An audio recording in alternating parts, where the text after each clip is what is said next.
প্রশ্ন করি 100 মিটারের মধ্যে আনসার ক্যাম্প, আনসার কি করলো? আমি যদি প্রশ্ন করি পুলিশ কি করলো? আমি যদি প্রশ্ন করি ভিডিও না আসা পর্যন্ত সরকার কি করলো? চেয়ারে বসে থাকতে ভালো লাগে, এটা আমরাও বুঝি, কিন্তু চেয়ারের মজা যদি নিতে হয় চেয়ারের দায়িত্ব নিতে হবে।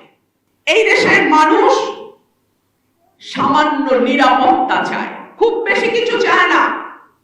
গত 9 মাসে আমরা কি দেখলাম? আমরা দেখলাম বাংলাদেশে একটা নতুন সংস্কৃতি তৈরি হয়েছে, মবক্রেসি।